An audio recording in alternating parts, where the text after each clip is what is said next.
咁今日我哋就講到中山咧，就有一個樓盤咧，就打住呢個萬畝温泉嘅大城啦。咁啊帶咗咧就有海啦，同埋有湖，同埋温泉嘅一個標籤咧，就吸引到好多香港客戶過嚟購買嘅。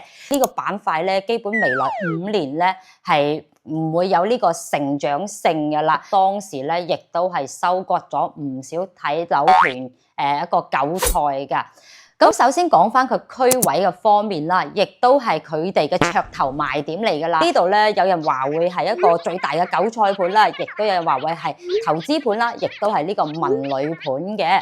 灣區睇樓唔容易，今日帶你睇真啲。Hello， 大家好，我係 Sherry 啊。咁今日咧就會同大家講翻一個話題嘅。咁因為咧好多港澳朋友咧嚟到翻嚟我哋大灣區買樓啦，都係注重呢個舒適啦，同埋最好有生態環境啦。咁又有埋海景啊，呢個咧就最好啦。咁今日我哋就講到中山咧，就有一個樓盤咧，就打住呢個萬畝温泉嘅大城啦。咁啊帶咗咧就有海啦，同埋有湖，同埋温泉嘅一個標籤咧，就吸引到好多香港客戶過嚟購買嘅。咁呢個樓盤咧就係敏捷海灣城啦。咁佢同埋呢個坦洲嘅敏捷國際花城咧係同一個開發商嘅。咁有人話咧，佢亦都係中山咧最大嘅韭菜盤嚟㗎。咁因為呢個樓盤咧，佢就係位於南朗嘅位置啦。咁佢亦都係打住呢個深中大橋嘅落腳點啦，亦都係吸引咗好多香港朋友過嚟購買㗎啦。咁首先同大家講翻啦，佢呢度咧有人話會係一個最大嘅韭菜盤啦，亦都有人話會係投資盤啦，亦都係呢個文旅盤嘅。咁佢已經係開發咗10幾年嘅啦，咁依然咧係冇咩人口啦，冇產業啦，同埋係冇咩發展㗎。咁再講翻啦，佢呢個板塊咧，基本未來5年咧係唔會有呢個成長性嘅啦。咁因為咧佢呢度冇人口支撐啦，咁有人會話佢發展咗咁耐，已經10幾年啦，人口仲係咁少，好似就係一個永久嘅睡城一樣啊。咁佢目前咧個入住率咧，亦都係非常之唔理想嘅。咁價格咧，佢喺最高位嘅時候咧，都去到18,000、19,000、2萬㗎。而家咧8、9千仲有成交啦，仲送埋你呢個家私家電以及車位添。咁二手嘅價格咧更加係離譜啦。佢成交價咧5、6千蚊都有啊！咁加上咧，而家佢咁多業主啦，咁其實嘅話就互相踩踏得，亦都係非常之嚴重㗎。咁即係沒有最低，只有更低啦。咁究竟又係點樣嘅一回事咧？咁 Sherry 以下落嚟會同大家一一拆解嘅，希望大家首先同 Sherry take 個 like 先。咁首先講翻佢區位嘅方面啦，亦都係佢哋嘅噱頭賣點嚟㗎啦。佢係位於中山呢邊嘅翠亨新區嘅南朗街道啦，亦都係深中通道嘅第一個落腳點啦。咁同埋呢個深圳前海啦、珠海橫琴啦、同埋廣州南沙呢3個自貿區咧，會係非常之密切相連嘅。可以講話咧，佢會受到呢個咧區位啦同埋發展嘅一個紅利嘅。佢距離深圳嘅前海咧，直線距離咧都係20幾公里啫。咁啊，由呢個深中大橋咧可以快速到達咧，真係一腳油嘅時間咧就到啦。咁啊，同埋珠海嘅唐家灣咧，記只係1路之隔嘅咋。咁行路嘅話，500米咧就可以到珠海嘅唐家北圍喎。咁但係都係要同大家講翻呢個北圍呢個區域先啦。咁北圍嚟講嘅話，其實對於珠海唐家都係一個投資重災區嚟嘅。咁點解咁講咧？咁啊講翻啦，18、19年嘅時候啦，北圍賣緊嘅價錢咧，咁啊最高峰已經係去到3萬蚊左右1平方㗎。咁當時真係吸引咗唔少嘅投資炒樓團咧去入手㗎。咁加上1路之隔嘅海灣城咧，當時咧亦都係收割咗唔少睇樓團一個韭菜㗎。咁再睇翻啦，咁佢因為當時相差嘅單價咧，咁啊接近咧呢個成萬蚊嘅一個單價啊嘛，咁佢亦都係可以享受翻佢呢個時代嘅紅利啦，所以咧真係當時非常之好賣啦，一個月可以賣到100幾200套貨喎，真係非常之犀利啊！咁再最後啦，咁啊同大家講翻最後啦，咁而家個樓價咧，咁大家知道啦。咁而家海灣城賣緊嘅8、9千蚊，仲要送埋全屋家私家電同埋呢個裝修車位啦。咁唐家呢邊跌到都係1萬多啲左右就可以買到啦。咁所以當時賣嘅業主咧，真係都欲哭無淚啊！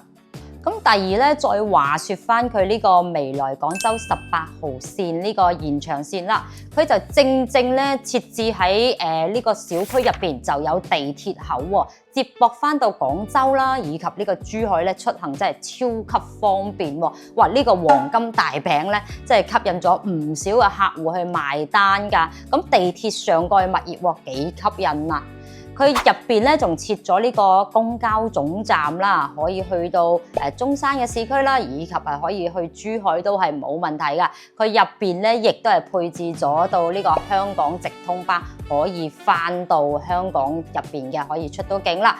咁但係咧，而家咧佢呢個班次嚟講，同埋呢個乘客嘅數量咧，即係非常之少㗎。咁未來仲有冇呢啲班車啊、直達巴士啊，仲係一個問題啊。都唔講佢地鐵啦，係嘛？第三，再講翻佢呢個自然生態資源啦，咁啊非常之豐富啦。背山靠海，後邊有呢個五桂山啦，咁啊旁邊咧就係呢個外伶丁洋啦，咁啊高層咧亦都係可以睇到海景啦。咁啊負氧離子空氣咧非常之好嘅，仲有1.3公里嘅一個沿海線啦。咁同埋咧，佢仲有呢個300畝嘅紅樹林濕地公園喎，咁生態環境非常之靚啊！咁但係咧，點解咁少人嚟到呢邊打卡咧？到而家為止，點解都啲人都唔肯願意為呢個樓盤去埋單咧？咁就係因為佢周邊嘅設施亦都係做得非常之差，仲有一個特別大嘅問題就係敏捷咧，佢呢個物管方面啊，真係受到國內咧好多業主反映，真係差之又差。咁啊，個人建議咧，希望佢敏捷集團嘅物管公司係快啲可以提升翻佢嘅物管質素啦。咁再講翻咧，佢敏捷海灣城啦，咁啊已經係發展咗10幾年啦，佢嘅商業配套咧就係限於佢小區入邊嘅商業街啦。而暫時嚟講係9期呢邊嘅商業街咧，相對嚟講係比較成熟嘅。其他嘅話都係有少少叫做溶溶爛爛啊，或者係俾人 feel 到係比較鄉村咁樣啦。特別之前佢哋所承諾嘅農貿市場，咁大家可以睇翻個鏡頭啦。咁啊，真係得翻幾間鋪喺度開緊啦。咁望起身真係人哋所稱嘅一個敏捷鬼城咁樣啊！俾着我都唔夠膽行入去買嘢啊！咁啊，所以咧佢基本上呢邊長住緊嘅業主咧，都會喺9期嘅商業街嗰度咧購買翻佢哋生活所需要嘅嘢啦。咁還好啦，咁基本上佢嘅商業街可以滿足到。但係如果係冇車嘅朋友，你想去行下街就麻煩啦。咁如果係近少少嘅商場嘅話，再睇翻咧就會係呢個唐家灣呢邊嘅寶龍城商場啦。咁但係揸車咧都要15分鐘以上先可以去到嘅。如果你想話翻去珠海市區啊，咁你又要換乘啊，搭公交車嘅話，或者開車嘅話，你都快極都要半個鐘左右啦，先至可以去到三武呢邊啦。咁如果你話去翻珠海嘅華發商都嗰邊，更加遠少少啦，係嘛？如果你亦都要想去翻中山嘅市區，如果你自己揸車都要大半個鐘，熬公交車嘅話，熬到你暈啊個零2個鐘啦，加埋換乘先可以去到噶。所以呢度咧冇車嘅話，亦都係非常非常之麻煩噶。咁吹到呢度咧，再講翻大家特別深切想講到嘅問題啦。咁呢個開發咗10幾年嘅大盤啊，佢而家開發到第10期啦，咁啊而家在賣緊第9期嘅一個高層洋房啦。咁因為呢個萬畝大盤咧，佢入邊包括咗有別墅啦、洋房啦、公寓啦、街鋪等等嘅，可以滿足到唔同嘅投資客所需要到嘅產品啦。咁而家嘅話，有好多業主已經係喺度住咗10幾年啦。咁但係咧，佢呢個盤咧，暫時都仲係未開發完啊，叫做開發咗一半左右嘅咋。咁佢喺度住咗咁耐，佢嘅噪音啦，以及呢個粉塵嘅一個污染咧，亦都係相當之高嘅。所以喺呢度長期居住嘅業主咧，除咗要承受佢嘅噪音啦，同埋佢嘅粉塵污染啦，仲有就係隔離嘅廣珠城軌嘅一個震動啦。因為呢個噪音騷擾咧，已經係好多業主反映過㗎啦。但係真係反映無門啦，咁後期嘅話會話用翻呢個隔音玻璃，相對咧就會好翻好多啦。但係前期嘅單層玻璃嘅業主，你可想而知係幾咁不堪啊，喺入邊住得。咁再講翻啦，當時承諾俾到內地業主嘅一個教育配套啦。咁佢當時承諾嘅話咧，就會有呢個商業配套啦，同埋以及呢個小學啦，同埋幼稚園嘅。咁幼稚園而家就有啦，但係小學呢方面咧一直都喺度拖延啊，咁令到咧喺呢邊居住嘅一個小學生啦，咁入讀方面咧係非常之受阻滯嘅。咁加上商業配套呢度咧，咁除咗而家佢有一條九旗呢邊嘅商業街咧，係叫做好啲啊，其他嘅一個商業咧，相對嚟講係真係非常之差啦。咁冇辦法啦，咁相對嚟講，佢呢邊咧亦都係受到咗呢個人流嘅阻滯，令到佢嘅商業咧冇辦法去擴大，呢個係實在嘅情況啦。咁亦都係冇辦法可以解決到嘅。咁畢竟佢配套同埋道路方面咧，有呢一方面嘅唔成熟嘅話，所以導致到佢呢邊入住率低嘅話，人流受限嘅話，好多嘢都係實施唔到噶。咁所以其實咧喺內地嚟講嘅話咧，佢呢度呢個樓盤咧就比較少人去關注以及購買噶啦。咁亦都係呢幾年咧都係會比較吸引翻呢啲港澳嘅朋友啦，特別係唔知嘅人士吸引嚟呢度買噶。咁最後講翻啦，咁啊錦繡海灣城咧，咁佢最後咧就賣緊呢個9期嘅產品啦。咁佢就係呢個80零平啦，至到140幾平嘅一個洋房產品啦。咁就吸引咗好多港澳人士啊，話可以睇到海景啊，過嚟買呢個項目嘅。因為當時係做緊呢個5萬首付嘅活動啊嘛，又有咁多嘢送喎，送埋呢個家私電器啦、車位以及咧就可以拎包入住啊，幾咁筍啊，係咪啊？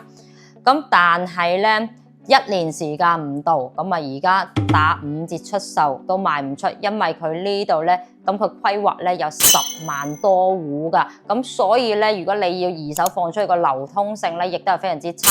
重點我哋內地呢邊嘅人口咧，除咗佢係喺旁邊去做嘢啦，如果除咗唔係投資嘅會買呢度嘅話，基本上係呢度基本上係吸引唔到內地人士去嚟到呢度去埋單嘅。